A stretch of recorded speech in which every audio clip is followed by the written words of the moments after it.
I'm trying to record this session via YouTube, so I'm doing some setup at the background.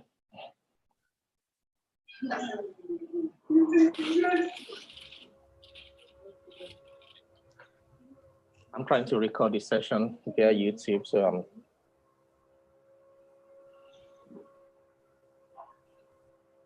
Can you all see my screen? Yes, Okay. I can.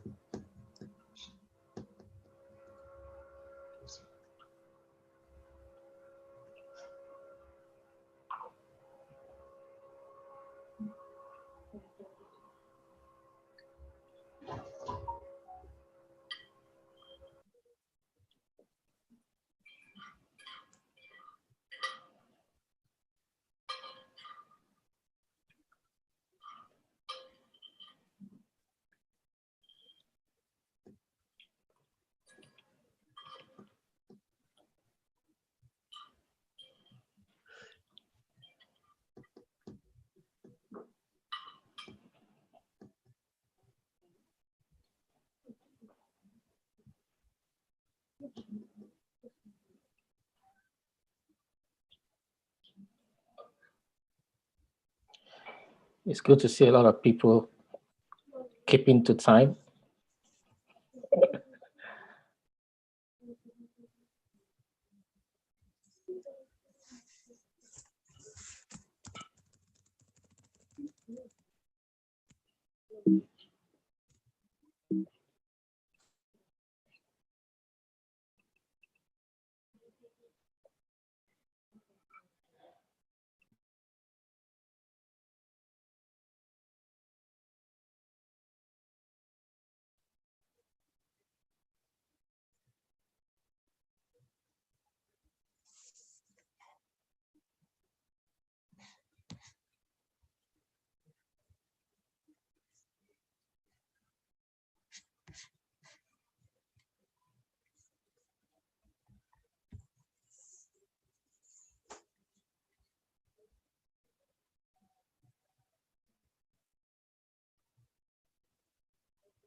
Hopefully I cannot listen.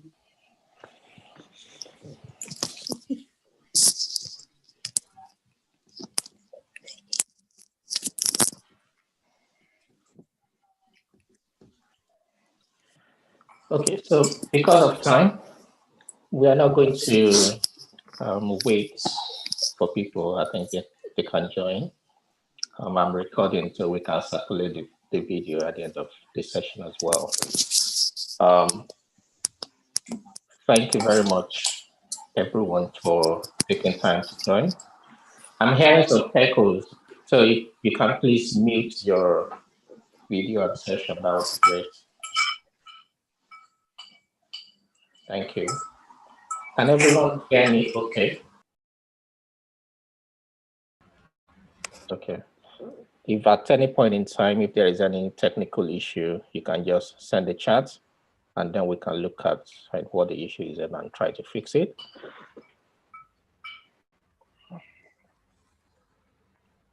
People are still joining, so I'm tempted to give about 1 or 2 minutes.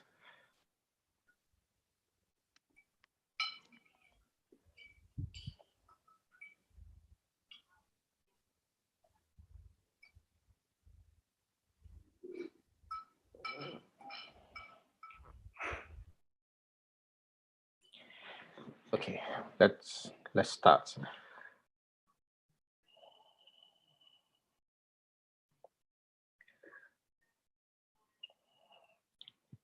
So good evening once again, everyone. My name is Femi Akindeji. I'm speaking to you from Rochester, Medway in Kent in the United Kingdom. I'm the convener and founder of starting point zone. And the purpose of this evening, it's not so much about me, but about some young people that have taken time over the past 9 months to actually work and develop their vision in life and try to understand, the principles of goal setting and financial literacy and, some other related principles. It's a very, great commendation. I mean, from me to them, because it's not easy, around this time to, take time off and just try to take a step back from your day-to-day activities, and try to work on what you believe, is your vision in life. And this is going to be a series for them for the whole of November. So every evening, every Saturday evening, this month, we're going to be, having somebody coming to join us just to share, their story, their thoughts. We've chosen the theme, personal innovation, key driver to vision and goals, so that it can be, like a starting point to us actually discussing, around this topic. And it's so great to see quite a number of people from different parts of the world, joining this session as well. So I'm not going to talk too much because the day is for them. So the agenda for today will be for us to know them individually. So I'm going to give them a minute or two to introduce themselves. Then briefly, I'm going to tell you a little bit about the fellowship program that they've been on since March this year. Then I'm going to, do some polling for us. And then from there, we'll get our guest speaker who is already in the house with us to have, a session with us. And then we can have question and answer. In between, if you have any feedback, if you feel you need to explain something, that's fine. Just, send a chat through to me and I will find a way to accommodate you. I will appreciate if everybody stay on mute if you're not the one talking, so that we can have a very good and brilliant session this evening. There will be time for question and answer, as you can see on the agenda. And I just want to wish everybody to be safe during this session. Thank you very much. So right now, I'm just going to unshare my screen for now and call on each of the fellowship member to the class of 2020, I like to call them, to introduce themselves. So Modupe, can I start with you? You need to unmute yourself. Yeah, I've done that. Good. Sure. Okay, my name is Mutukuya Deni. I am currently based in Edmonton, Alberta, Canada. I work as a loan support specialist in the syndication lending team of Canadian Western Bank. I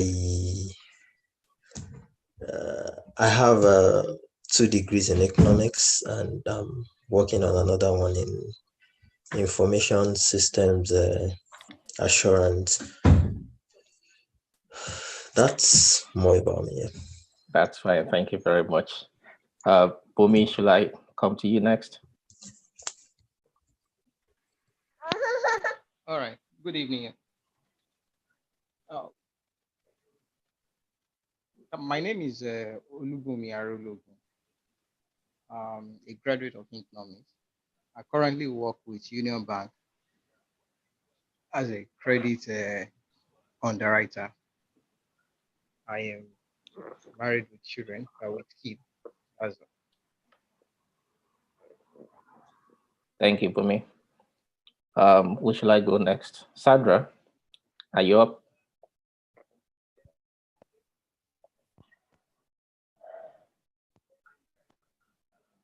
You need to unmute yourself.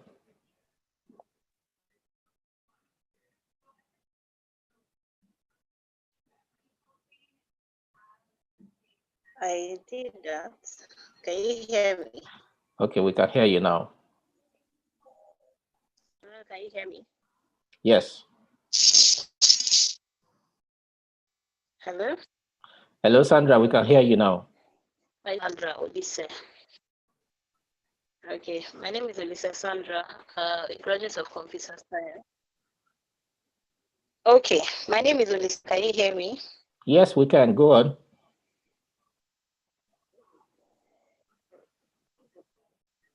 Okay. Okay, a graduate of computer science. Um, I currently work in Union Bank, customer service. Is that all? Yeah, that's fine. All. Thank you very much. Thank you very much. Omotela, should I come to you next? Good evening, everyone. Okay, so I am Omotela Awusoya.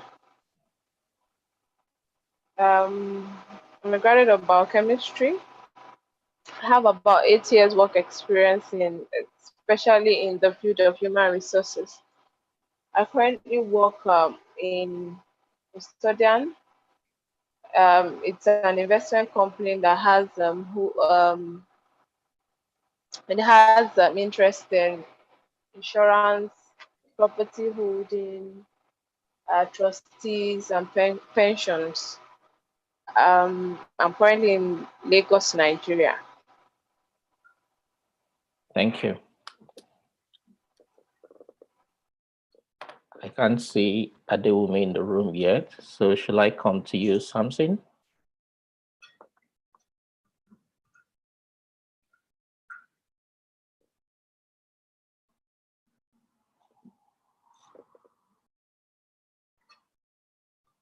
Samson, I can't hear you.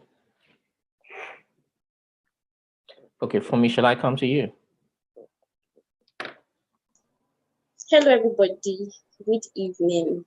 Okay, so my name is Fumitayo, and I am a graduate of English from the University of Lagos.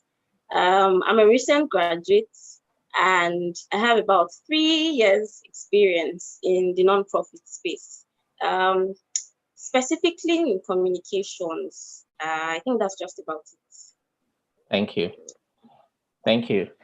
We have 2 more people. They are not on the call yet, so as soon as they join, I will definitely ask them to introduce themselves. Samson from Lagos, Nigeria, and Adewumi from Ibadan in Oyo State in Nigeria.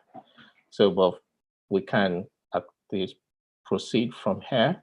So I think the next thing I want to do is just to briefly talk to you about the fellowship program. So I'm going to be doing this possibly every weekend in this month, as because we're going to be having different guest speaker every Saturday evening. So today I'm just going to summarize it so that we don't waste time and we can easily and quickly go into the agenda for the day.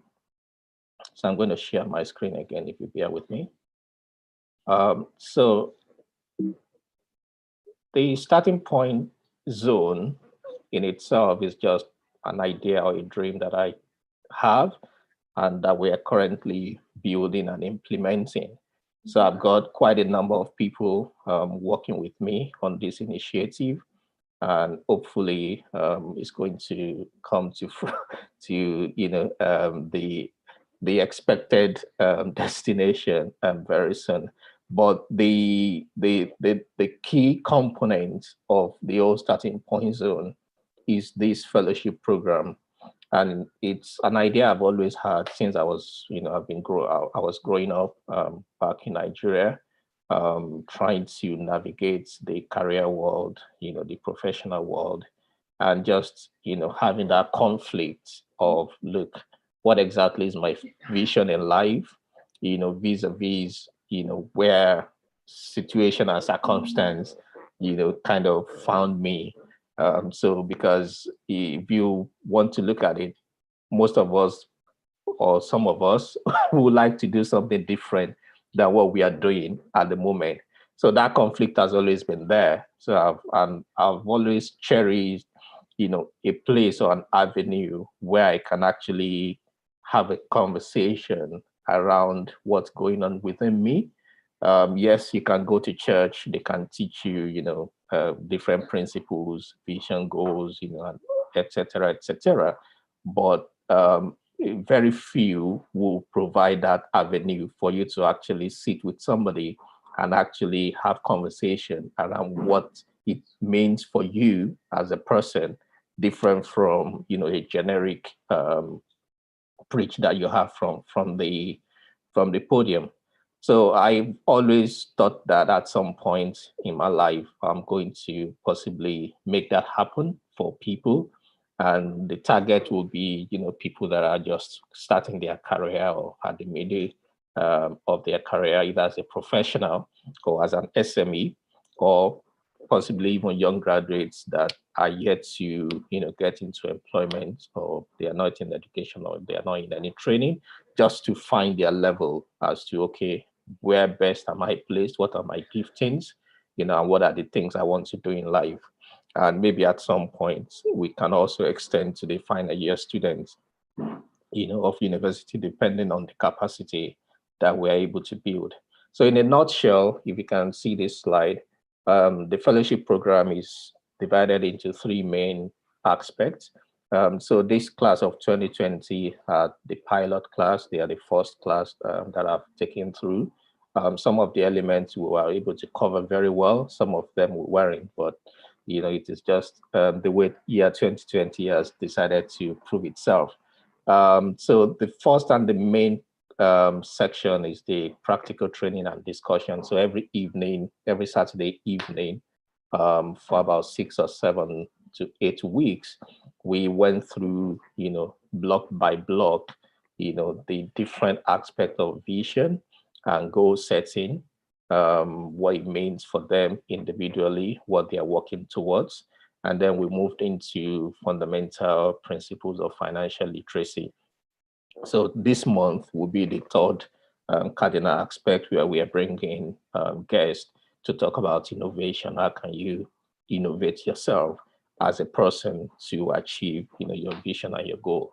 And then the second component of the fellowship program is the mentoring and the counseling section. So each of them have been mapped with one senior individual who has taken them through one-to-one mentoring. The plan is over time, we will also have, professional counselors that we can refer people to if they need that kind of service. And we can also do some group mentoring as well, depending on capacity. Then the third aspect is that each of them, have what is called a vision board, and which they walk through on a personal basis, just to enhance their productivity. And I've always encouraged them to keep a journal or to blog, or just to make sure that every thought that comes through to them, is taken formally, and they can have an avenue to document it. Because personally, I've benefited a lot in that. There are some things I've written down 10, 20 years ago that I still remember today, because I've been able to capture them in one way or the other. And that just kind of remind me of the things that I've written down, to do at some point in the future. It's scary a little bit sometimes, because when you want to run away from being disciplined and, being committed to something, you don't want to write it down. But I think it's clear that if you really want to be successful, then this is, ideal. So those are the three components. And in between, we try to bring in invited guests or speakers to just come and share their own experience and their own knowledge, with us. So we are dedicated for this month of November, bringing in individual speakers to help us in this area. And if you can see my slide, the left-hand side just talk about the logistics. We meet weekly on Zoom every Saturday evening. We have a WhatsApp group that we, use just to communicate.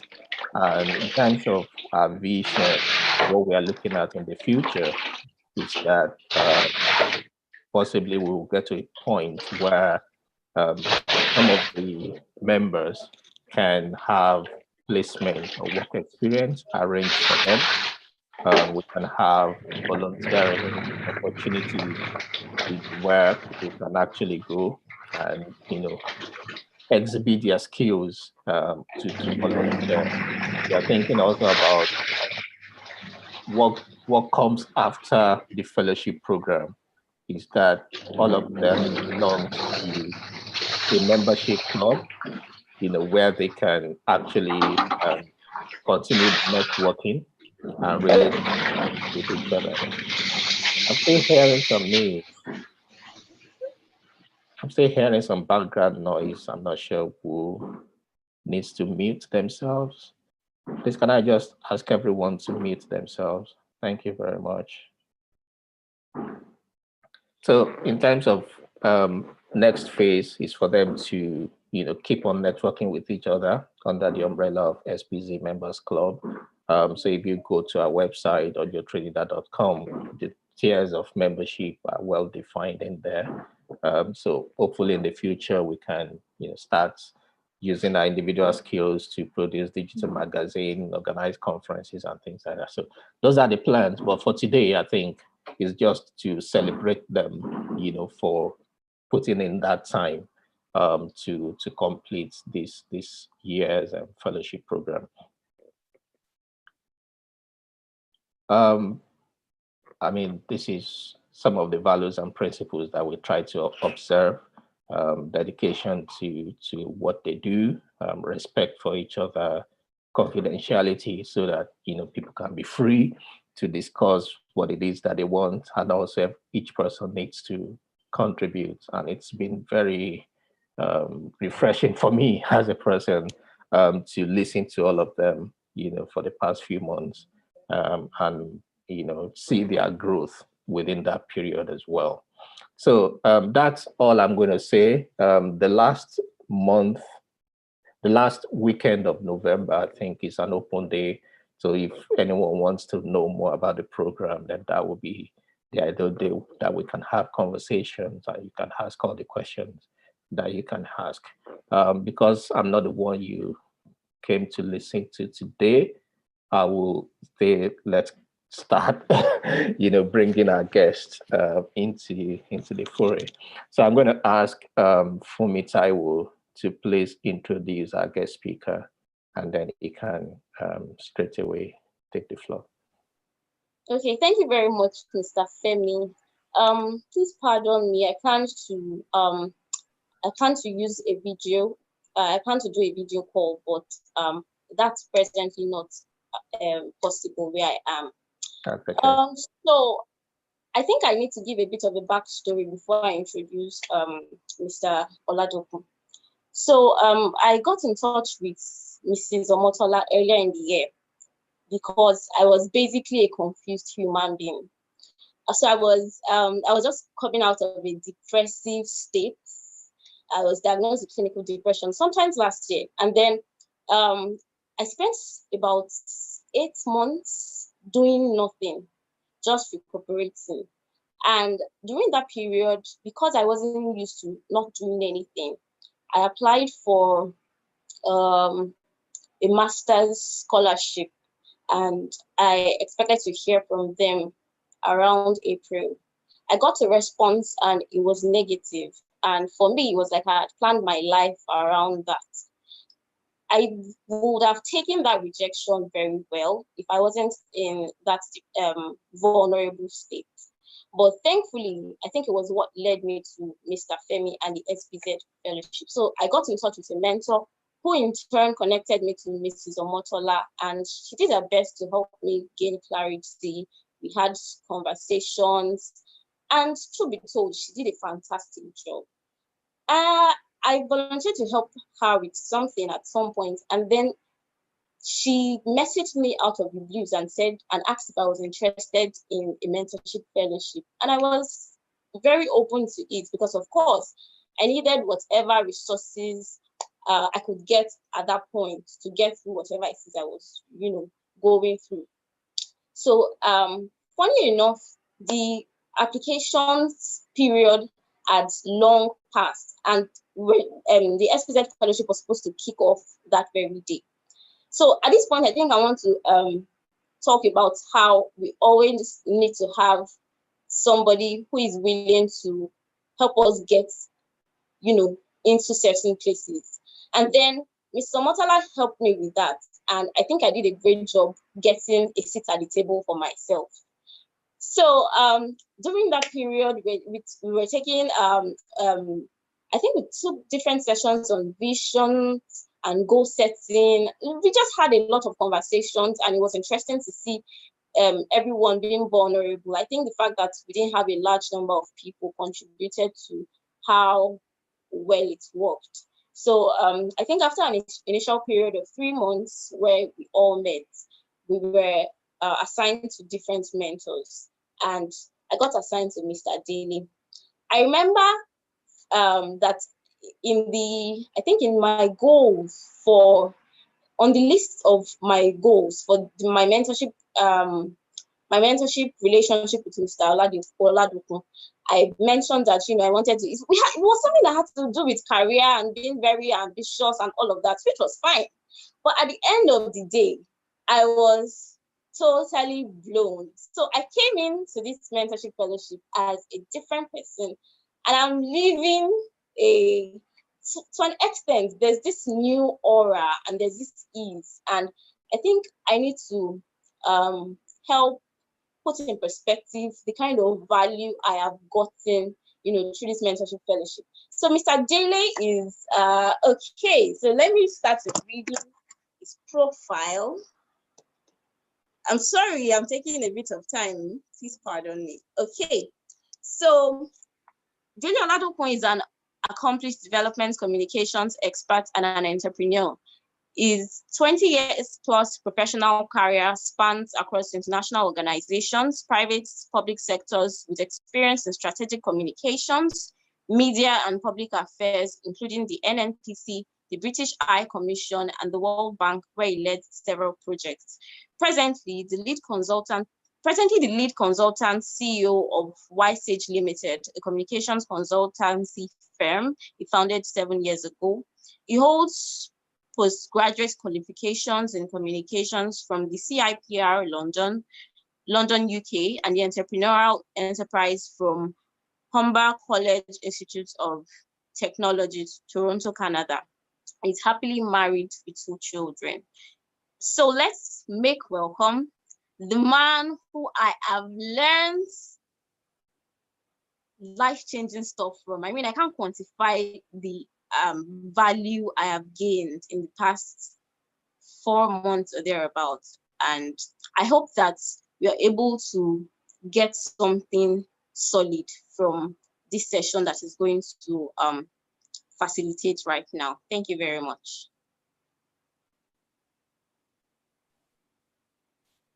Thank you for me. Mr. Oladokun, you're on mute. Okay. Thank you very much for the very elaborate introduction. I'm quite honored. Thank you so much, Femi. It's been, I first of all want to congratulate you on this wonderful, the great work that you're doing, and with the all those that are students of this fellowship. It's what I've seen and heard now in the past 15 minutes or so, it's really quite impressive. And I commend you, because I know you're doing this while you are still doing your your regular thing and all, but yet, because it's something that is like you have said, it's something that's a passion for you. So we date back over 20 years, even though we've been in different parts of the globe for most of this while. We've kept our friendship and relationship and been in touch, and it's been wonderful. So I really want to give you kudos for what you've done, and for all these I would call the graduating set of the SPC fellowship. I also want to congratulate you, and I'm sure you've had great and you've learned a lot. You've been able to move from where you were to where you are, and ultimately going to where you want to be. And that's the story of life. It's about moving forward and learning and improving. So I'm honored to be here again, and to keep this going, because really, to be honest, I was when I was asked to be part of this evening session, and I was asked to do a talk about my journey and all that. I was like, what do I want to talk about? Because I really don't know. I find it difficult many times to point to things that I really, I think it's that would be of great interest so to listen to by others. But I'll be happy to take questions in different areas. But I did prepare a little talking point of things to talk, but very happy to take questions on whatever things I would say, and any other thing that you feel you're curious to ask me about. Well, so I kind of prepared like a guiding slide, not anything heavy, just like a guiding slide. Can I share the screen so that for me?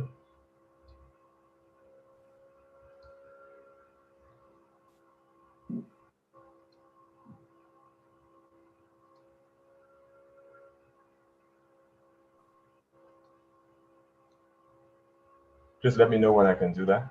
Yes, you can go ahead. Okay. Because it kind of says it's disabled or something. Okay, can you try again? Okay, 1 second. Okay. Okay, so it's responding. So just 1 sec.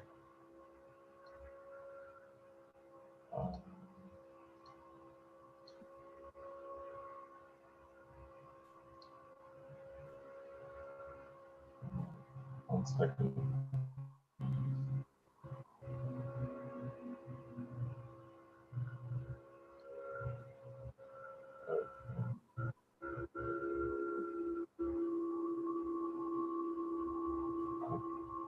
It's in.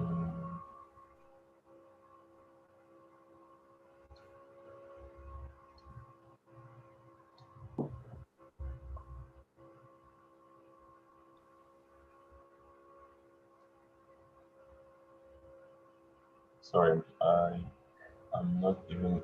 I'm trying to see. It doesn't seem to be coming up. Does it give you any message? Yes, it does, but it's not. Just give me a moment. Okay, I think I got it. Yeah, it's coming Does up. that? Okay. Okay. Okay. So I just, like I said, have since the theme is on personal innovation, key drivers, vision, and goals, I just put a few things together, like I call 7 keys to success in career and business. And okay, just let me know if I want to be sure. Is the screen changing? Not yet. Okay, so Still at the first page in the okay, so yeah. Sometimes you need to get in a grasp of technology. Comes okay. So I think I'll just use it. I wanted to, what I was trying to do actually was to do this, the screen in the full screen, but I think I'll just keep it like this. Yeah, it's changing Okay. now. Okay. So I said in it for you to be able to achieve um, the kind of success in whatever career or business or area of life that you choose, there are things that are very critical to get there. And again, I like that phrase personal innovation because it puts a lot of focus and emphasis on yourself as a human being. Because for you to get to where you want, for you to have the kind of things you want, a lot of it actually depends on the responsibility lies on you and not on nowhere else and with no one else. And it's key for you to have a starting point where you know that, okay, for me to be able to achieve what I want to achieve, what are those things that I need to do, or what are the things that I need to have or to be able to get that done? And so, like I said, I just brought out a few keys here that I have that personally work for me. And the first one, like I have here, is find your purpose. And I also put there, what's your why? That's how a way to also see, because of course we've heard about purpose severally. We've heard about, since we know uh, different things of when you say what's your purpose, but it's actually it's something that cannot be overemphasized. And what does that really mean? It means you knowing or finding out or having an idea of why you are here in the world at all, because we are all here for a purpose. We might not know it all you know, what exactly is my mission or purpose in this world. But it's important to have that as something to have a grasp on earlier on in life. Because, for example, I don't know of any really successful person or someone that have achieved greatness in any sphere of life that hasn't, identified something as his why he exists. Now, I don't want to make it sound so overly okay, because of course, again, this talking from my experience to growing up, when you talk about this thing about purpose, it almost sounds as if you're gonna get you're gonna hear a voice or a blueprint of something delivered to you that from God or from someone telling you this is what you are supposed to do. But it doesn't. It doesn't have to be a dramatic thing. But there are things that helps you know or your why or your purpose. I mean, if you look at what are the things that you're naturally good at, what are the things that you intrinsically are passionate about? What do you do without? What do you do that if you are not being paid for it, you enjoy doing it? What kinds of value do you bring to the table that without without you even necessarily ordinarily stressing yourself, you're able to, you know, that when it comes to value in life, you get paid for the value you bring to the marketplace or to reality. um, but there are things that helps you identify what that purpose of yours is, and it's not always what you studied in school, unfortunately. And I'm sure sometimes a lot of people already have a good idea of what they really want to do, and then they go study it, which is awesome. But some people even go ahead and they study something that they think, yeah, I like this course or whatever, or this field. And at the end of the day, it's really not, they find out that it's not really what they want to spend the rest of their life focused on. And there are cases where a lot of us have, what our parents, again, I'm sure there are a few of us who also are that our parents want us to study a particular course in school. Maybe because that's what they studied. Maybe to study law, or maybe something they never studied, but because they really love to have if they had, but then they want the children to be the one to fulfill that dream, to become a doctor, to become a this. And then there are cases that at times you do go and study that, and at the end of the day, you realize this is not really what I want to do. So finding your purpose and following it allows you to be able to actually focus on your strength and hone on your strength rather than trying to play up on your weaknesses. And by that, I mean, for example, there are things, as we all are, we have our strengths, we have our weaknesses. However, there are times where we think that, oh, I'm weak in this area, I need to upgrade and get better. Yes, that's true. But in terms of your purpose, it's better to look for that strength because we all have something on an area that we just are better than the average person on. And that's why what you focused on. Because if you focus on something that you are weak on and you want to improve on, you really will not be able to compete with others who naturally are in that area. So it's better to actually find out what you are good at. Recently I was I don't know what brought the conversation, but someone talked about uh, uh, Fowles. I'm sure we all know Fowles, the entertainer, son of Femi Falana. And his father is a lawyer, an activist, a very known person. Uh, he, Fowles, actually also studied law, probably just, because maybe his father wanted him to, or he wanted to because his father did it. But we know that his fame and success and, you know, fulfillment in life is not in law.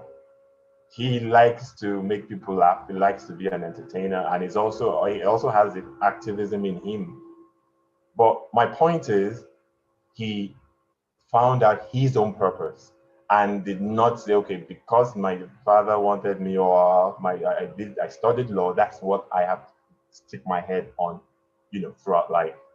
So that, for me, it's very critical for those of us that still struggle on that one. It's important to know, because like I said, it gives you that ability to be able to go through life without regret, with fulfillment, and a peace. Then the second thing I have here is dedicate to personal development and continuous learning. Now, this particular one is one that is very close to my heart and dear to me, because for me, this is a singular thing that has changed my own life, is about personal development and continuous education. And I'm not talking about school education, I'm talking about developing yourself. Reading, studying, thinking, meditating. You see, a lot of us don't realize that the greatest asset we have is our mind and our imagination. The, the singular place where we can make the greatest change is in our minds. And we come, many of us, particularly, talking from a Nigeria perspective, we come from a place where these things is not really taken serious or understood or regarded, because ignorance is a culturally tolerated state of being, if I may say that, in Nigeria. And it's okay if you're ignorant, but that explains where we are as a country, right? It's very important as an individual for you to focus on learning, studying, reading. There's a saying by Mark Twain that a man who does not read does not have an advantage over a man who cannot read. We see a lot of things that the world today, the advancement, the technology. I mean, look at us here from different parts of the world. We are discussing and interacting via a technology called Zoom. This came as a result of somebody thinking and say, oh, wait a minute. We can do things. I mean, of course, it dates all the way back from this is Zoom. I mean, with the example of Zoom, it's something that it's building upon some other things that have been done in the past. But it's someone who thought that from the days of I think what's his name, Alexander Graham Bell, who invented the telephone, and or those that invented the airplane, or the Wright brothers, or just imagine or think of any great invention today. It comes as a result of people or someone who invested in developing themselves. And like I said, that comes in different ways. But it's about building on that thing you have called your mind or your brain or your soul, however you want to call it, enrich it in a way that allows you to be able to live the life that that gives you a fulfillment, a happiness and joy, on answers to so many things that is like a question to so many others. Because when you learn, when you study, when you read, you understand why things are the way they are. So many things that, okay, I want to do, how can I do this, or how does okay, you see, like I was referring to people that that are inventors and successful people. How do you know? I mean, how do you find out how those people made it to how they made it? It is by learning and finding out what they did. Reading, it actually allows you to learn. The first thing you learn when you develop, you focus and dedicate yourself to personal development, is you get to know about yourself. That's quite interesting. You realize that whatever you are today, or whatever the things you do today, is as a result of the personal philosophies that you operate by, that are even a lot of which are subconscious. You don't even know. Some people, for example, they find themselves going in a cycle in their lives, but they don't realize that it's a personal philosophy that they operate with, that unless they break through that cycle, they will just find out that they are not making the kind of progress they want to make. But when you read and find out, oh, okay, it's maybe I have some habits that have kept me in the way I am, or I have some philosophies, which is how the things that make you do what you do that you don't even know. When you read and study, you open your mind to how to, improve on yourself, to learn more about yourself. What you have,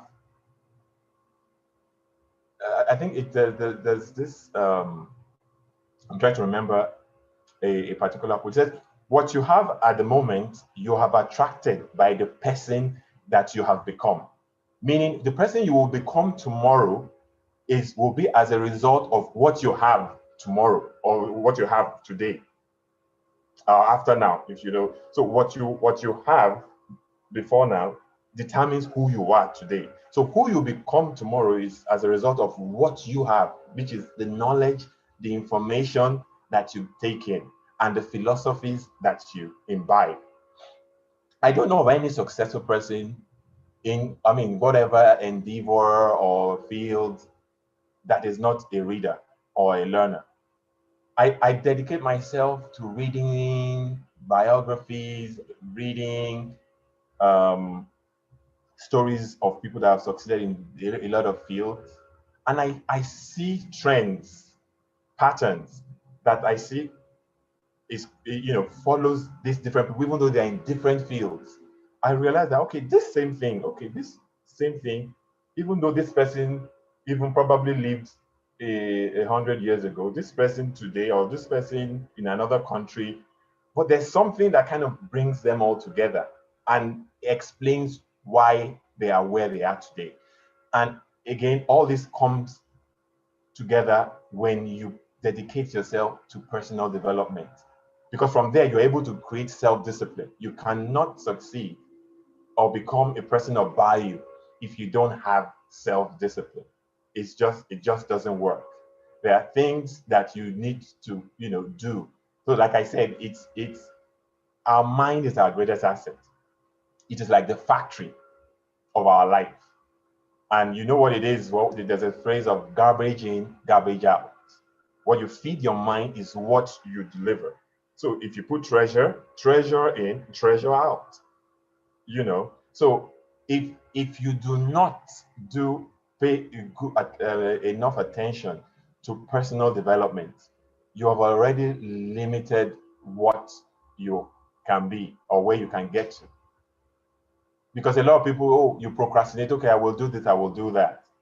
But remember, if you procrastinate, right? Where you are, you just find out that time keeps going, but you find yourself, it's still in the same place. So something you should have done now that would have taken you further in a year or two, you find yourself in a year or two that you will still get to, because as we're speaking, time has already gone. We spent close to an hour from the beginning of this call till now. Time doesn't stop, it keeps going. We keep aging, we keep getting older. But if the thing that needs to change is our own mindset, our own approach to life. And that is how we can take a hold of life, take a hold of, of things, and be able to actually make a change in a deliberate manner for our life. So I think that is, it's, like I said, very, very critical for us to focus on.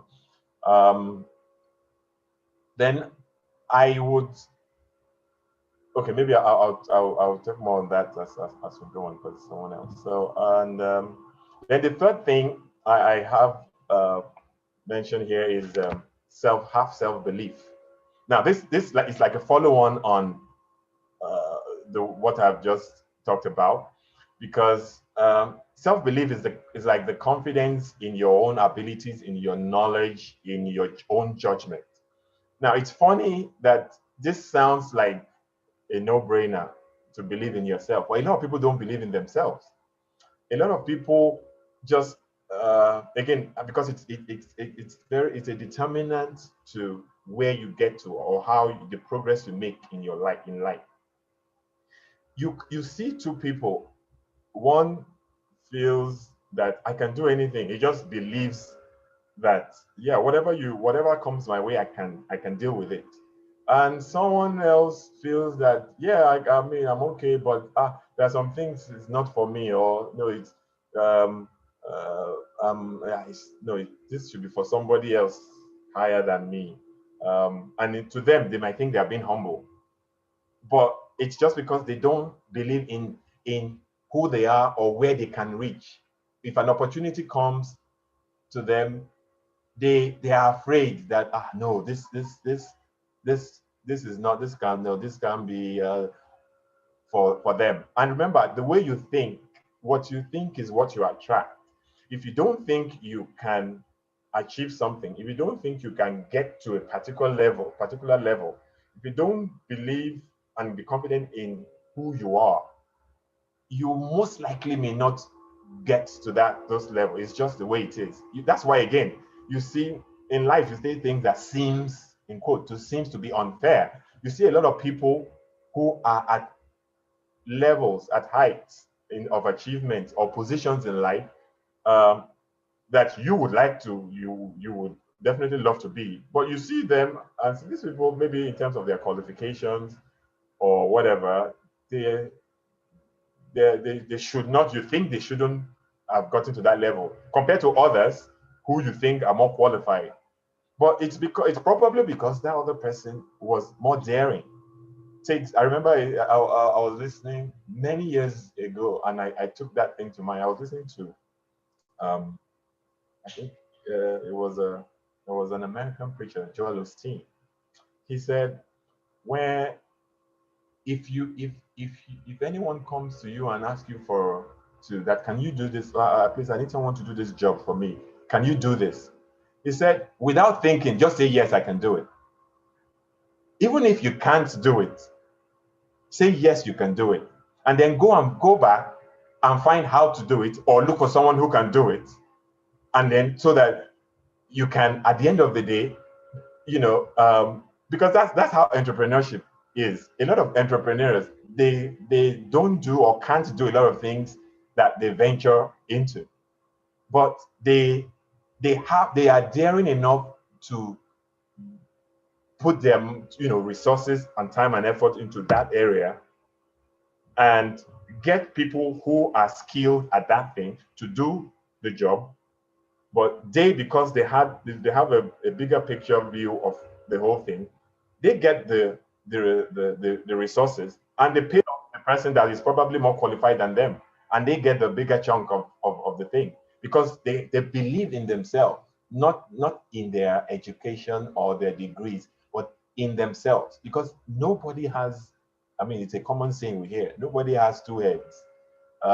Whoever it seems to be doing better than you in whatever things that you think, it does not have two heads, using that phrase. Basically meaning you can do anything, but it's about how you see yourself. There's this speech by Martin Luther King um, that, okay, I think I put the quote here. I listened to this speech. I think he did it about 6 months before he died. He was talking to some secondary school students about their life blueprint. And I saw this quote, I replayed it and I wrote it down.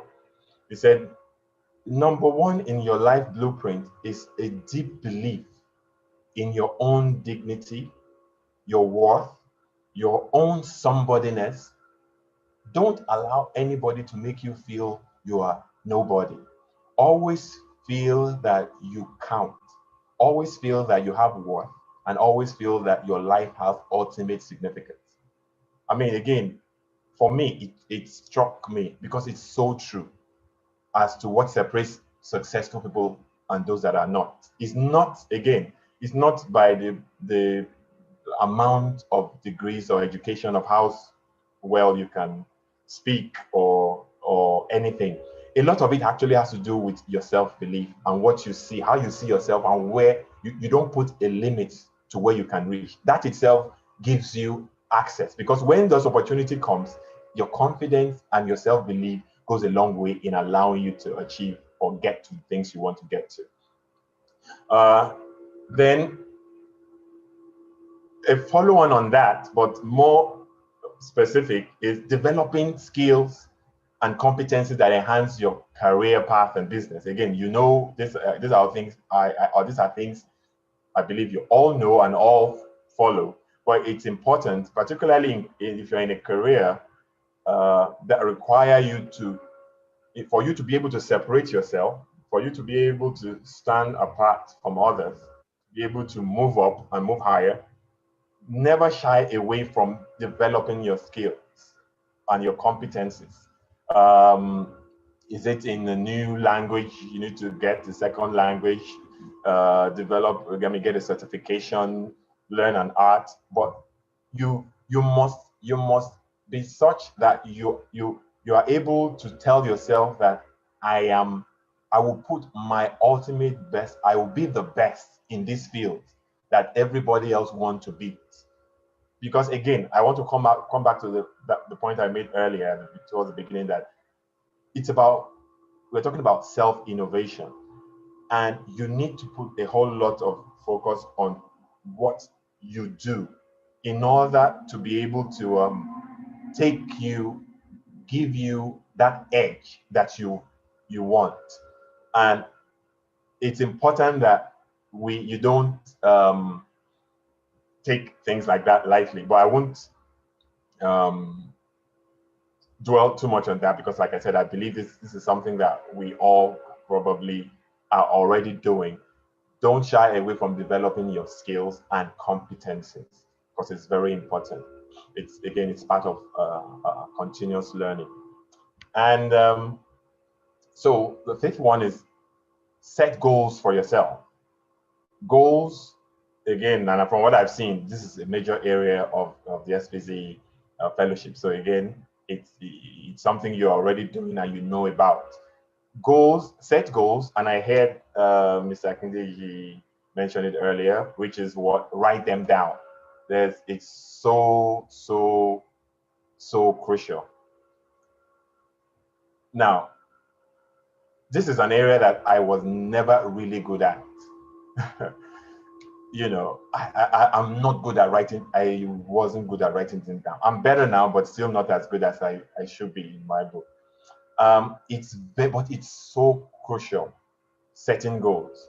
I mean, the purpose that I talk about at the beginning, that I will call like the bigger goal, which is your vision and for life. But when it comes to shorter and medium term goals, they are like confidence builders for you. You know, you set goals 6 months, a year, or daily goals, because they are, I mean, you know that there's so many goals you set. You have economic goals, you have financial goals, you have health goals, family goals. Because for you, again, this is, earlier when I said the purpose is about it's finding out your why you're here. The goals is the how. Okay, why? And then this is the how to do, because you need the how to start making movement, to help you evaluate. Again, just like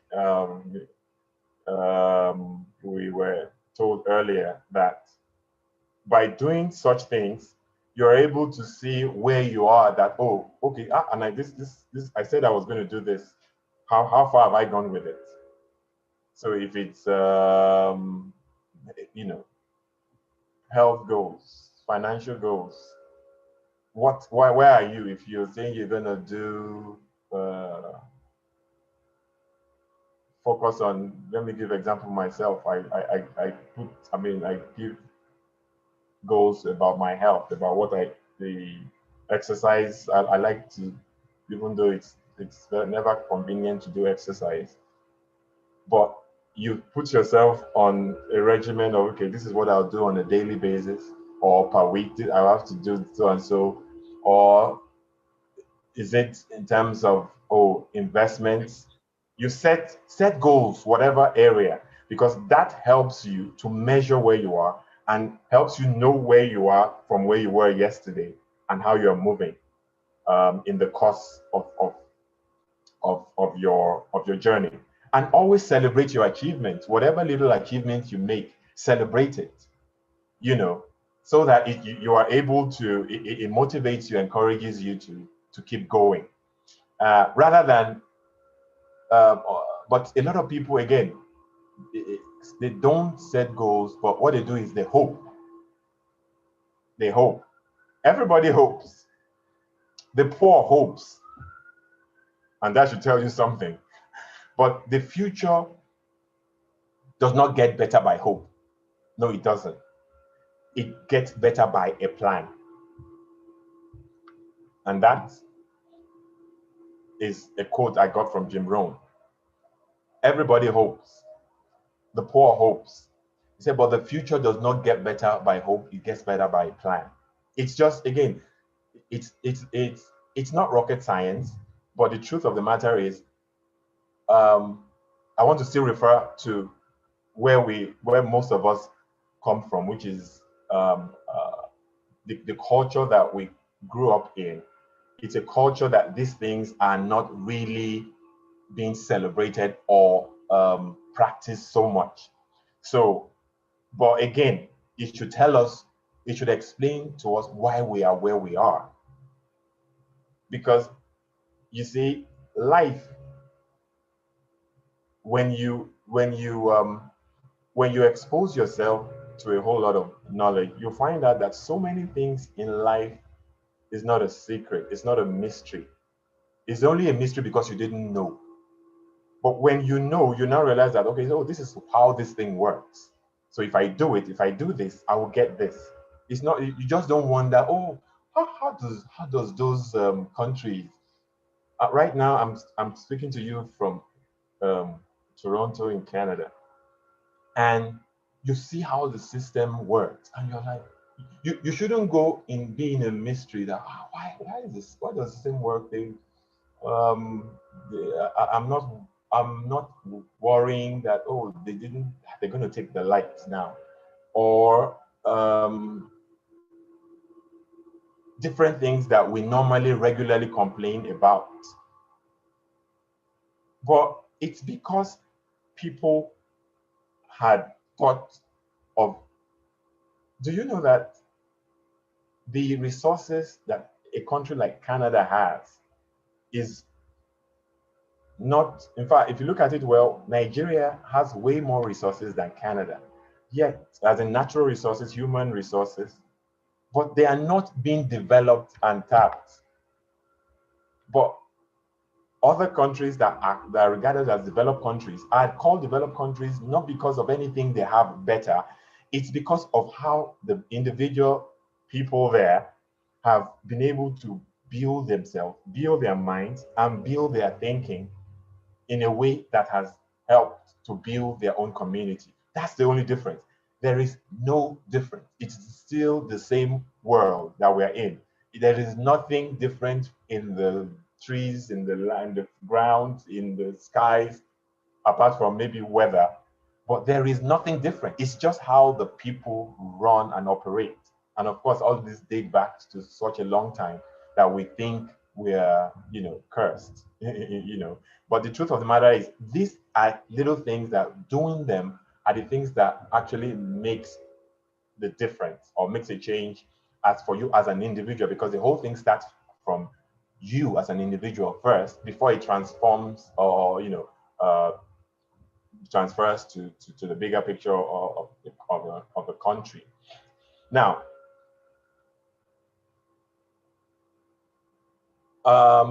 so let me move on to the next one, which is integrity. Now, integrity is something I also put here because it is so critical for you to have integrity if you want to truly be someone of vision and goals and be able to move towards success and call yourself a person of value. Because integrity is how what people may not tell you, but what a lot of people use to say, oh, this person, yeah, this is the person we want to give that job to, or this is the person that we would trust to do this thing, or to be able to deliver on something. Integrity is being true to yourself, being true to your words, not being two. Integrity is basically being one person, rather than a a blur of yourself and you are looking like two. No, let what you say be who you are. So let people know you that, oh, if Fumi,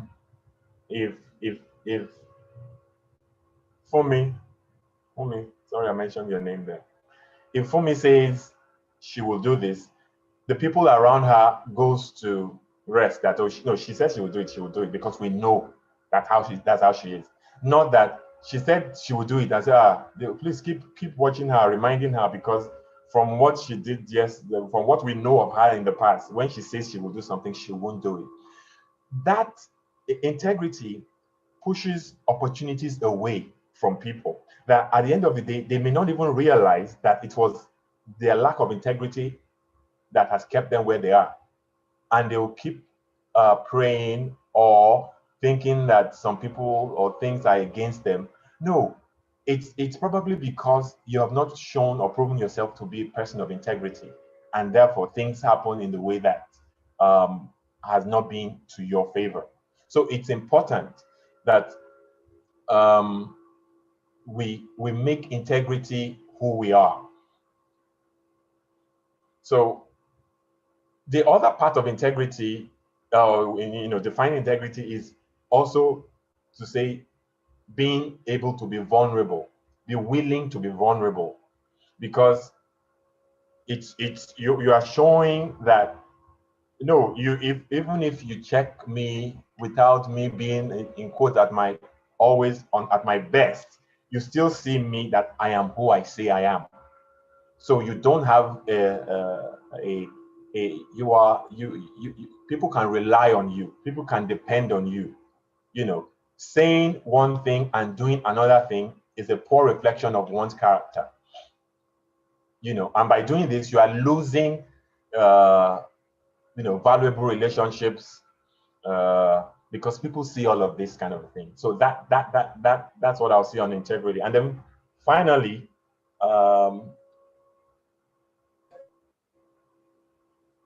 build professional networks.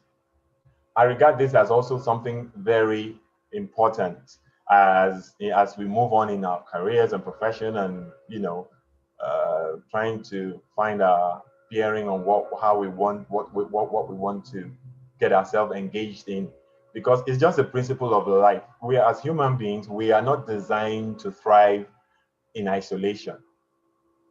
No, we are designed to and wired to be able to operate as a community. So like the SPZ network that you already have, that itself is a network. And I'm sure a lot of us can testify as to what that has helped us to do. And I even listening to what Fumi was saying earlier, talking about one person she knew who introduced her to someone else and led her ultimately to here. That is what networks, professional networks or otherwise, or basically network does for you. It opens doors of opportunities. Don't try and operate just on your own. No, link up with people in particular, whatever in your field or areas that you're interested in. Just link with people, because you can be headhunted without even having to go through applying for a job, just because of a recommendation of somebody that knows you. Because the truth of the matter is, in Nigeria, we talk about man, no man, and we talk about how that's a problem. But the truth is, there's no anywhere in the world that man, no man operates, but not in the Nigeria way. I'm not talking about man, no man in terms of a nepotic way, or okay, because it's my brother, I'll put him in the job or in a position, no, I'm talking about people normally gravitate to people that they would rather want to work with someone that is recommended by someone else. So you must always be ready for opportunities, but it's always good to be well networked, because it helps you a whole lot. So, but because of time, and also I want, like I said, I'm happy to take a lot of questions if there are. I would just round it up here. Thank you. Thank you so much. That's been very, very insightful and very impactful as well. I mean, they are what I would call, old age truths that we need to keep reminding ourselves, every time that we have the opportunity, to do so, because I don't think anyone can progress either in career or in professional ladder or even in personal life without any of those, words on the marble that you've just kind of summarized, even for us. I mean, if I looked at it, having a purpose, understanding the why. It's just so very crucial, to even living life on a daily basis, because without it, you're just going to be swept into the, seas of so many events that are happening in the world. I mean, this today, it's very crucial. If everybody has been following what's going on in America, that alone, if you don't have a purpose, you kind of try to make meaning of, everything, and you just would not be able to find yourself. Brexit is there in the UK.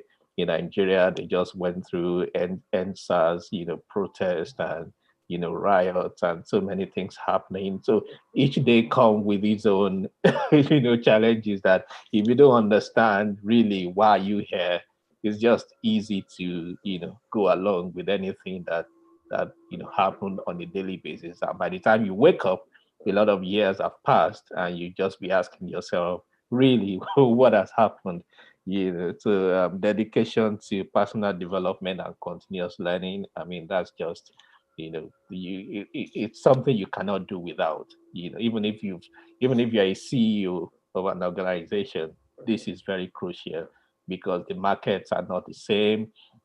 Fundamentals of economics are changing.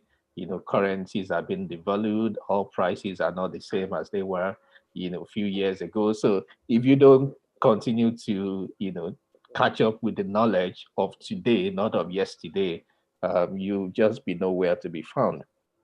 Also, talking about mind development, having self-belief, improving your own self-confidence. You really, even if you have PhD from Harvard, come on, and you can't tell somebody, that you can do something, which is what is important in the market, and nobody will be willing, to listen to you. Developing skills and competencies that will enhance your career, setting goals. I mean, this is what we've, kind of dwelt on for the past 9 months, and we can see it's just so very crucial. They says if you is like you getting on a bus and you don't know the destination of the bus, good luck, if the bus decide to do a U-turn 5 minutes after you boarded and took you back to where you really don't want to go. So it's just, demonstrate the importance of setting goals, where knowing where you ideally like to be, not if you can do it long time, that's fine. But even in terms of yearly goal setting, quarterly goal setting, I think that's important. And the more you do it, the more you get used to it. And that's what we basically focus on this fellowship program. And what also it helps you to shape your mind, to discipline yourself, because there are sacrifices to, making things happen. If you don't have that destination in mind, then it's difficult to you to know the kind of sacrifice you need to make, to make that thing happen. So very crucial. And of course, integrity and building professional network. I mean, you've just kind of summarized them nicely. I've got quite maybe few questions that I'm going to put to you shortly, and I will encourage everybody on the call. If you have questions, please send it through the chat, and I will be able to read it to our speaker. And if you are happy to just unmute yourself, just send me a chat. You'd like to ask a question, and I will call you, and you can unmute yourself to ask as well. But before I go into the question and answer, I just want to quickly recognize some people that I think it's a privilege to have them on the call. I think the first person I'm going to recognize is my wife. She's not been, she's been the best supporter, to the program at the background. So it's good to have her on the call today. So thank you for joining. I also have one other mentor, on the fellowship program apart from you, Mr. Oladokun. His name is Fulu Owolabi. He works for Citibank in Nigeria. He's also one of my very, very good professional and personal friends that we've been together forever. So Fulu, I think it's so great to have you on the call. Next time around, maybe you will be the speaker that we're gonna have. Also joining us also from Canada, I can see Mr. Benga Luboye. Benga and I were in the same secondary school together. We've kept touch all through, just still demonstrating why, building networks and, making people very crucial and important relationship as part of your development is very important. So thank you very much, Mr. Oluboye, for joining. We appreciate your presence and all the other people. I can see Tayo, I can see Tolu, I can see Angela as well from Canada. So, I mean, we are now up to 20, but, geographically, we cut across Africa, Europe, and Canada. So it's kind of just, and this is kind of dream that I see that sometimes in the distance, not in the distance future, we have people, from all over the world, being part of it, of these, and using their skills to develop people in the other parts of the world. And this exchange can just and technology has made it so easy, for us to be able to do that. Yes, time zone is a challenge, but it is what it is. We can sacrifice.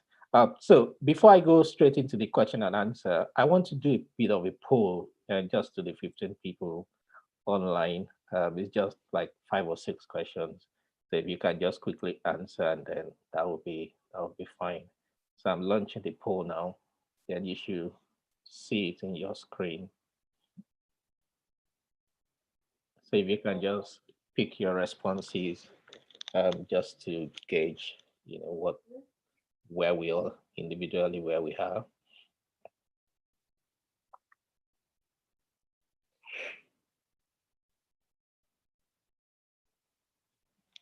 So the first question is, do you have a vision board? So you can say yes, you can say no, you can say I don't need a vision board, or I don't know what a vision board is.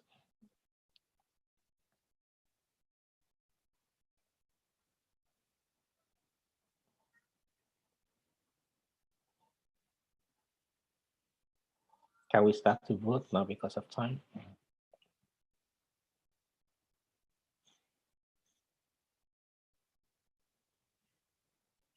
Can we all see the poll?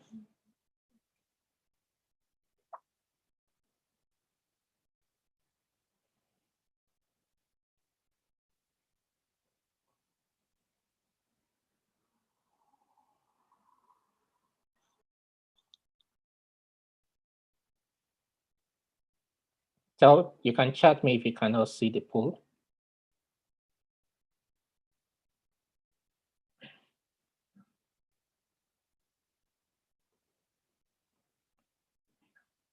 Okay, I can see responses coming in. Great.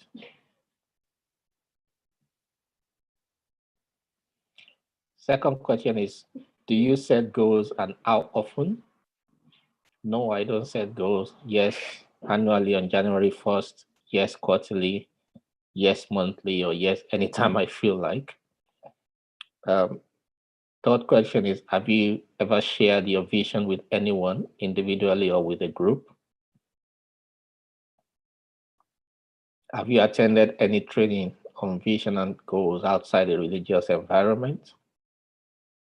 And then your age range and which country you're based.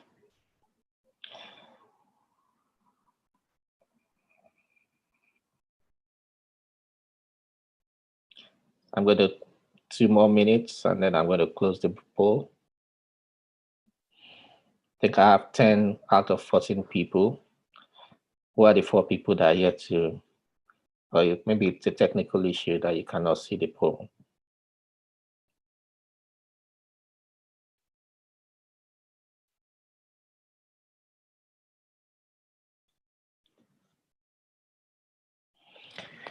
Five more seconds.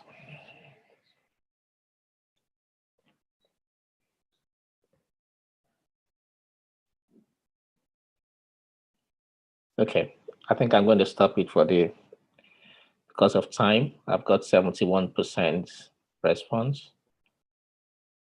So if I share the result with you, you can see, so we have 60% out of all of us that says yes, they do have a vision board. I guess those are likely going to be my class 2020, because that's one of the key things that we've used the year to build up. For people that don't know or don't have, um, happy to engage you later on to see what this is about. Do you set goals, and how often? Okay, good. Nobody says no. Some people on annual basis, some people on quarterly basis. Yeah, it's good to see that 60% do it anytime they feel like.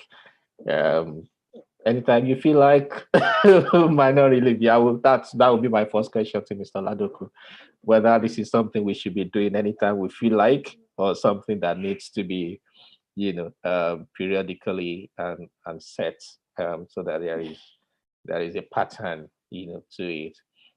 Have you shared your vision with anyone? I think 10% said no, 70% said yes with my best friend or partner, which is good. Yes with a group, that's about 40%. I guess my class will be there. No, there is nobody there, so that's fine. Have you attended any training on vision and goal? That's fantastic. 80%, I think I've done that. Remaining 20%, we're happy to have you next year on the fellowship program so that you can have the opportunity to go through that. And fantastic, the age range spread across all the, from less than 20 up on to the older than 40. So we have a very good spectrum. And you can see where people are joining from, half from Nigeria, 10% from the United Kingdom, and 40% from Canada, which is really good. And then I have 60% that are happy to be part of this SPZ 2021 class. So those are the people I really want to speak to. Can you please send me a chat, and I will reach out to you immediately, if not today, maybe before the next week runs out. So thank you very much. That's been so interesting to see. So Mr. Oladokun, I'm back with you now. So should we start from that conversation? You can see how many people that says that they set goals whenever they like. What will you say to them? Okay, thanks. First of all, that's actually more common than how you probably had expected. It's actually more common. In fact, so I'll answer it this way. It's okay if you want to set goals anytime, but then it's just what it means is the direction of how your life goes would not be as you want it. It's just like saying, okay, oh, I have an exam to do. Would you read for the exam? And your answer is, well, if I like. Do you get it? So yes, you can, but you fail the exam, or you pass at not the way you should. So if you don't, because again, coming back to the importance, again, most of us know how important it is to set goals. Goals is just you being able to commit yourself to actions that you would take, that will take you from where you are to where you ultimately want to be in the long term. So if you do not, you see, it's also if you say you do it anytime, anytime is actually no time, right? Because at the end of the day, that means there's no discipline to it. And anything you say you do anytime, you know that you really are not going to do it. So you have to have a set time, because that commits. It's that what a lot of us run away from. Like I said, I was guilty of issue of goal setting. It was a challenge for me. But what people tend to run away from is that commitment. And like you also said earlier, that when you write it down, then there's something that tells you, oh, I'm committed to this. I have to deliver. I have to do this because I'm going to go back and see it. Okay, but I said I was going to, this year, I'm going to read 10 books. on this, on that. And then at the end of the year or whenever you come and review and you find out you've not done it, you know that you didn't, you check yourself, okay, so you've done wrong, or you've not achieved what you should. So it is usually that the would I call it fear of what the consequences of not doing it is what make a lot of people run away. But I would encourage us again to commit to a definite monthly it depends on what the kind of goals, like I had when I was talking. There are different kind of goals. So, but you need the important thing is about it's committing to a set time that you review and come back to and evaluate yourself and see where you are. Because by doing that, there's this other thing I really didn't talk about, which is habits, success habits. Goal setting is a success habit. So when you set goals at specific set times, you are creating success habits that ultimately leads you to where you want to go. So that's, I guess, I don't want to belabor that. Yeah, absolutely. One thing that, so, just like you, have been privileged to work in different continents. And one of the few things that is very significant in terms of differences, even in the corporate world, is the process of goal settings in organization. So in the Western world, no matter how small or how big the company you work for, your performance appraisal cycle, starts depending on what your yearly cycle is in your organization, either in January or in April. It starts with you having to set goals, and you set goals, you review it, you have a conversation around it with your manager. You not only set goals on your performance, you set goals on, how your value, relates to the value of the organization and what you want to contribute to the bottom line. And what you see is that every three months, in fact, every week, actually, you have to discuss with your manager.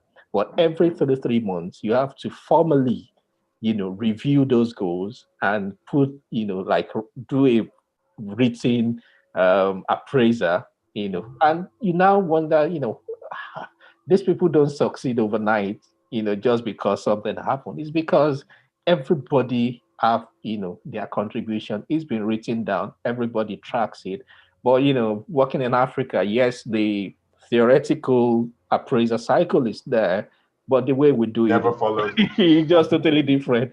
Everybody just like, okay, we just tick the box and we move on. And that doesn't really translate. So it's just the importance, as it's important in our personal life. Also, even if you run a business or you work for an organization, it's just the same principle. Okay, so my next question is, how old or what stage of life were you when you realized the importance of, vision and, the value of goal setting? Um, I realized, now I put it this way, I realized the importance of goal setting when I was in my 20s, but I never really, like I said, took it as seriously as I should, probably until I was in my 30s. And again, thanks for the reference you made. One of the things that also helped or brought it to fore to me is um, working in organizations where you have to set goals, because that is how your work is evaluated. That is how, and it's not a broad it's not broad goals. They have to be very specific. Yeah. That because when you now have a meeting with your manager to evaluate your performance, you have to be able to say, okay, this I did this, okay, and then you'll be able to show that you did those specific things in the amount of time or amount of the way you say you're going to do it. So it was later than I would like before I really took it as seriously as I should. But yes, well, it's critical for any success in whatever field or area of endeavor. Absolutely. And that's, the challenge that we have in starting point zone to to make it happen for young people, to be able to start this process early. I mean, it doesn't have to be perfect, but the knowledge of knowing how to do it, goes a long way, to when you start progressing in career or in business and things like that. Okay, so you grew up in Nigeria, definitely. I've lived all my life in Nigeria, Okay, great. actually. So, But I mean, I move about, but I've spent most of my life you're in still in Nigeria. Nigeria. Yeah. So most young people that you talk to, it's like there are a lot of challenges in Nigeria, in Africa, to overcome when you are developing your career. So how were you able to confront those challenges and still stay afloat, in your career and professional life? Okay, very good question. Um, I now I totally understand, for especially someone, a young person in Nigeria, with the whole um, level and the rate of the number of issues that exist, the high level of unemployment, uh, kidnapping, uh, so many things that shouldn't be, so many challenges that really seem to stand in front of a young person trying to make progress, just to live his life in the way he wants to and have success with it. Um, but for me, I would say, because if I also think back at things, I realize that I will put it all, I'll summarize it in the kind of mindset I had. And if for me, for example, I if I feel I want to achieve or go at something, it takes me time to make a decision within me on that. But the moment I decide I want to go for something, I go for it believing that I already have it. And I hope that's understood. For example, back in the days, I always remember that when I first left, graduated, I did my first degree in University of Ilorin, or I graduated from University of Ilorin. And I left, and after my youth service, I worked, I did like an internship thing with NNPC.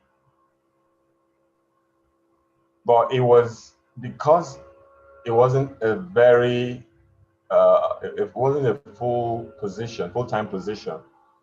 I knew that, okay, it's just a matter of time. If I don't get retained there, I would need to look for opportunities elsewhere. Even though I was hoping I would get opportunity there, but I kept applying for jobs, and I remember that a lot of my friends and people would say, but you need to, like, I mentioned man no man, in that you can't apply for a job in a newspaper and expect to get it. That it doesn't work that way. I said, for me, well, I don't see it that way. If there's a job I see in a newspaper, and I believe it's a job I want, I would apply for it. Because you might think that, yeah, there's somebody they want to put there, but who told you that that person they want to put suddenly did not have another offer somewhere, or they decided last minute. Basically, my point is anything will happen. So I don't look at, basically, I'm saying I don't look at the challenges, because if you do that, you get weighed down. And all the places I've worked, all of it, you'll be surprised, or I mean, not surprised, but looking at it again from a Nigerian perspective, I never knew anyone. I just I put my CVs together, because I get myself equipped, apply, go for interviews, and there's even what I normally do when I go for interviews. When they ask me, what question do you have for us? I tell them, so when do I start? That's what I always ask them. It's like, what's up with this guy? So I have, for me, again, this is personal. And I think that's where that self-belief thing comes. You must just have, We can't, if you keep complaining about the problem and the challenges, yes, you can do that. But that's obvious. The problem is the problem. You can't turn it around in one day. But what do you do about yourself? You by yourself, what do you want? Set your minds, equip yourself, academically get yourself sound, um, experientially, whatever things you need to do, but you take the steps that you need to take. And ultimately, the things you want somehow will get to you. You know, it's again, but it doesn't happen overnight. But never be discouraged by the fact that, oh, things are horrible or things are not going well or whatever. You keep making your move and things would work ultimately for you by doing the right things. Yeah, absolutely. The example I give my class, when I normally give people, is that when I wrote jump in Nigeria, Mm. I mean, I was supposed to be a medical doctor, Oh, but same but here. faith kind of led me to the Polytechnic of Ibadan to read accounting, and on the premises that during that time doctors weren't well paid, and unfortunately even now in Nigeria it's still the same story. And but if you do accounting, you're qualified at early age. Propensity is that probability is that you join companies like Otto Anderson or PwC, and your trajectory in career is faster than what sciences can offer you. So that was the reason. But what I didn't realize at the time, which also speak to young people knowing very early in life what happens in the career world, is that there is that dichotomy between polytechnic graduate and university graduate. I mean, when I my vision was okay, I was going to work for Citibank, and then I ended up knowing that Citibank will not even look at your CV if you have gone to the Polytechnic of Ibadan. I was like, okay, how do you resolve that? But I mean, that's now history, because I mean, while meeting you at Katsina then during NYSC, I met quite a lot of people. One of them, my critical friend, who is also now in the UK, and we got talking, and we were like, look, the best bet is to, set a goal and make sure this barrier is no longer there, which is come to the UK, do your masters, and and that's it. It took about 3-4 years to achieve that, but immediately that goal was set, every other sacrifice that needs to come in, happened, and it's now history. So that's what we try to talk about, to say what is the challenge, what are the obstacles, and what are the sacrifices you can use, I mean, take on to make sure that you Daddy, I'm busy. achieve your goal. So that's it. My next question, it's that how do Daddy, you when you're ready, is on my phone. please can I have people to mute themselves? Thank you. Thank you very much. So next question is that how do you maintain a career progression across different continents? Because now we have people not only in Nigeria, but people in Canada, people in the UK, moving and try to continue progressing their career. So what will be your top tips for them to You be can hear what I'm saying. I can hear what. Okay. I need to get that across continents in terms of you. So Is it? migration from Nigeria to the UK or UK to Mhm, Canada, mhm. Canada to anywhere part of the world. So what are those things, that are like skills you need to be able to adapt Okay, okay, to those other countries? okay. So if you you don't, for me, it's even it's a great privilege and opportunity for you to be able to move um, around from, say, from Nigeria to the UK or to Canada to study, to work. Uh, there isn't any special um, things you need to do beyond the fact that whatever skills you have, whatever trainings you have, whatever experiences you've built from wherever you are or that you're coming from is actually what you go and you take on. And if there is, if it's a case of you're moving you towards trying to get opportunities in terms of jobs and all that, you find out what the local market is asking for. If there is a need for a particular, because there are some cases where, I mean, of course, okay, for example, there are in some specific professional careers, which I guess we all know that if you're, say, in medicine, pharmacy, or and a few careers like that, when you move from one continent to the other, typically in Europe or North America, you would need to do additional exams or do additional courses to be able to practice in those countries. But aside those ones, what tends to happen is, say in Canada, for example, there's this propensity for Canadian experience, which you can gather through um, volunteering. Because again, unlike say in Nigeria, volunteering is not such a big issue or big deal in Nigeria, but here in Canada, it's almost, I mean, yes, you're not paid, but it's regarded. You can put it well on your CV, and it's respected and regarded. So you can do volunteering to add to whatever you have to be able yeah, to put you in a better place to get the kind of jobs you want. But even without that, it depends on the employer or the field that you want to engage in. And I would also even say a lot of times people get surprised that people from that have degrees and experiences in Nigeria find it easy to be able to transit into different countries. Again, depending on what field they are into and the areas that they find themselves. So it's there's no rule that fits all, but like I said, broadly, um, local experience is usually regarded or taken serious in some areas, but you can bridge that through volunteering, and then you. But the basic principles of what you want, what you learn, what you have, has does not really change. In fact, for example, there are some who even move continents for educational purpose for starters.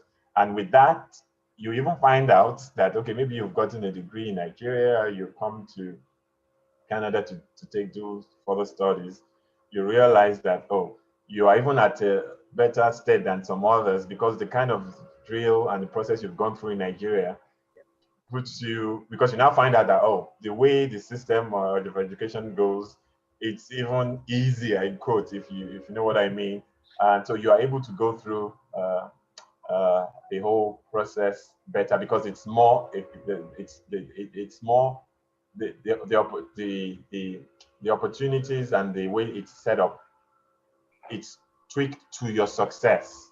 It's tweaked. There isn't sadist lecturers who don't have who are just after you not succeeding. They want you to succeed. So if you are serious, all you need to do is just follow the process, and you'll be like, wow, this is easy.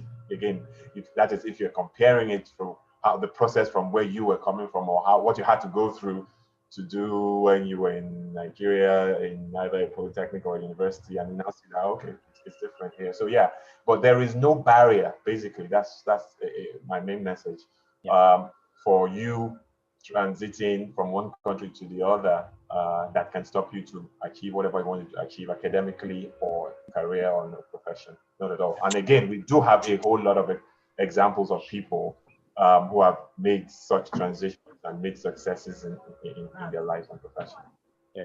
I mean, absolutely. I mean, the only thing I can add to that is that, look, if you have a good work ethic in Nigeria, I think there is nowhere in the world you won't be able to you won't be able to fit in. But you know, the interpersonal skills, you know, just like some of the things you touched on while you were speaking, you know, being confident, you know, in yourself and in your ability, you know, being, you know, ahead in terms of knowledge and competence. I think those are the things that, you know, will differentiate you, in this part of the world, I mean, they don't have two heads.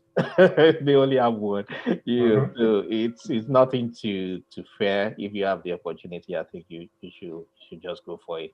We have different people on the call who are, have done that already, and they are, progressing even in their career.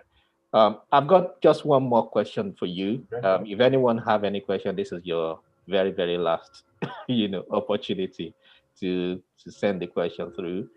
Before I do it, I just want to also recognize Mr. Larry Okini, that took time to join us today. Larry, you're very welcome. Thank you so much for the love and the support for Starting Point.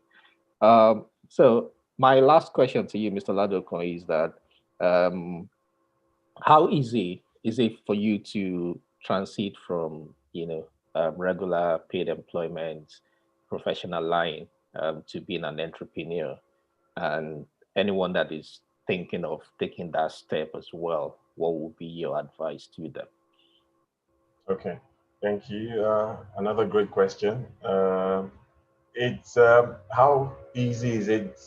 Well, nothing is actually easy or difficult. It's all about how you take it or approach it. For me, ever since I had been in 9 to 5 employment, I've always um, um, loved the idea of being able to work for myself, on my own, but never had the confidence to dare it really over time. But I've always wanted that. I mean, and that wasn't because I didn't like my jobs. Oh, I was fortunate also to have worked in places where I enjoyed my job. However, it wasn't about, it wasn't primarily about the pay or the money, but I just felt that there are a lot of things I want to do differently. And I don't see myself defined as one thing. I see, because I believe that there are a number of things I can do, and I believe I can do on my own. However, again, because how things were in Nigeria, you know that even if you have a job, you are thankful that you have a job, and that for you to now say you want to now do, be an entrepreneur, it's like a big jump.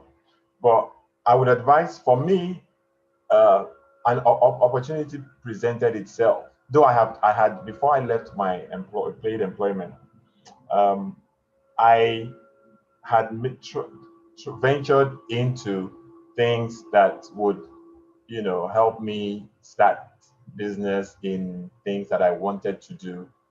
Um, but I had failed a number of times.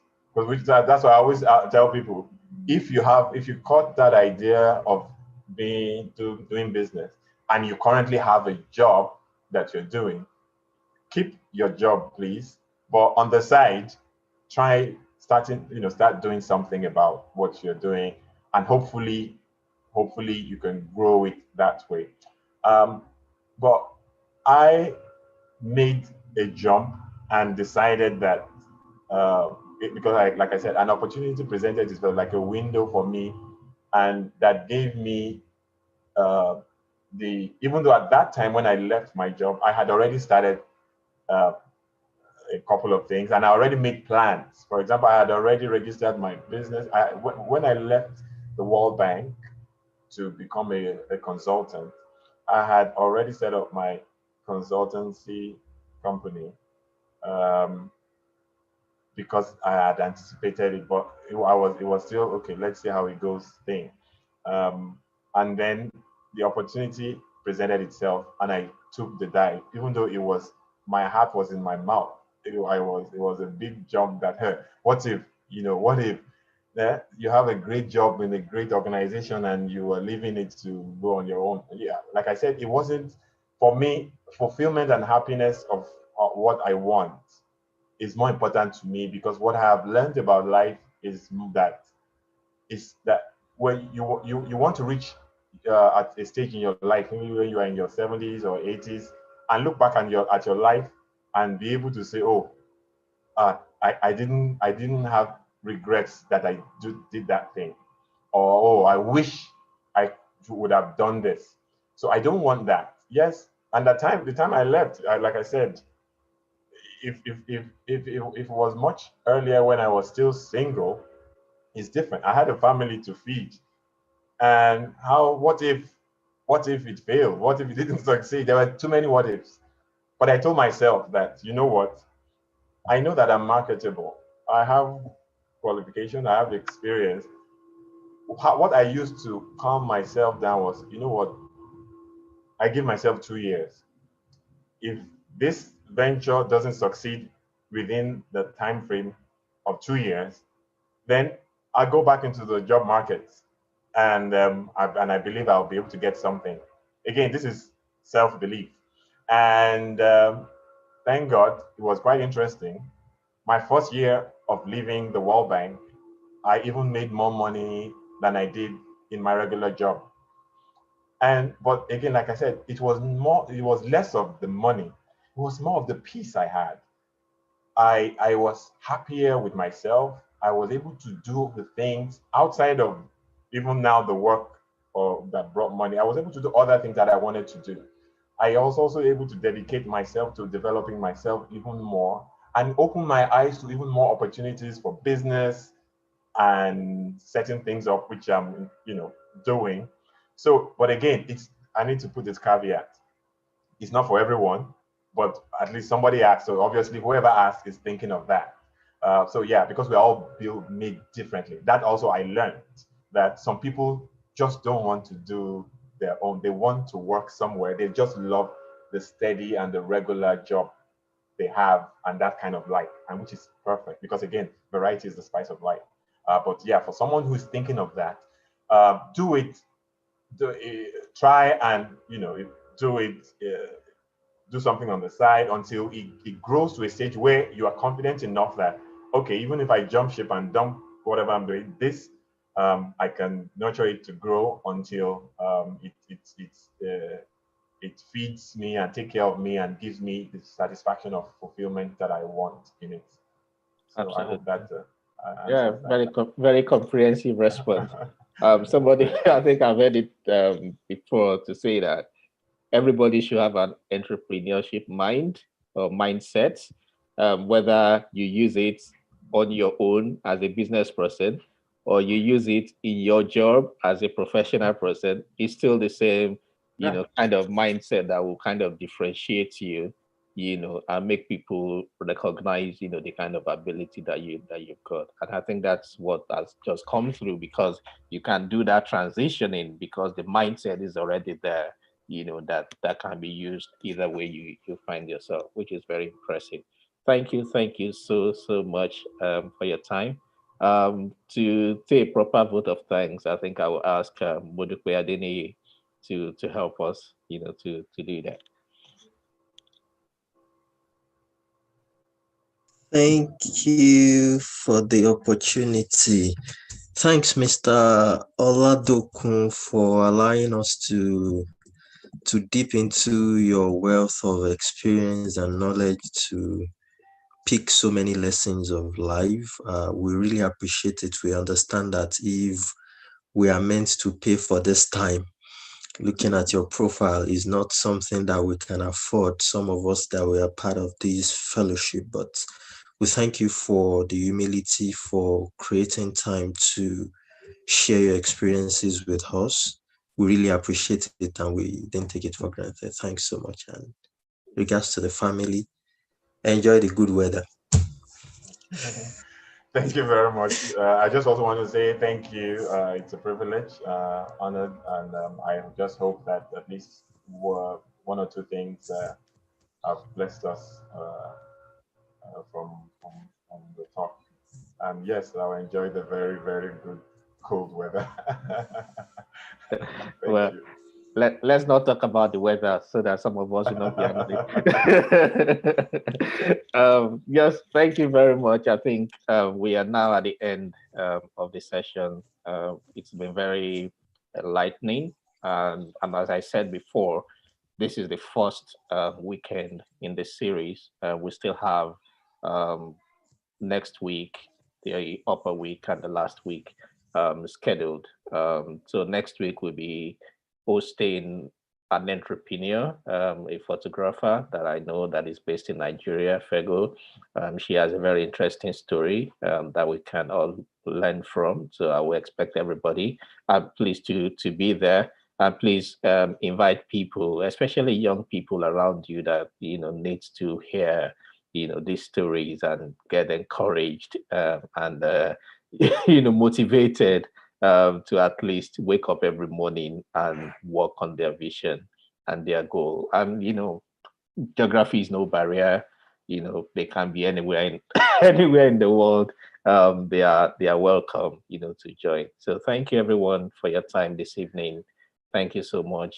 We appreciate your time and your love, for this initiative. We'll always come back to you, for further support in the future. So I wish you a very good evening and enjoy the rest of your weekend. So bye-bye. God bless you. Thank you. Thank you very much. Bye.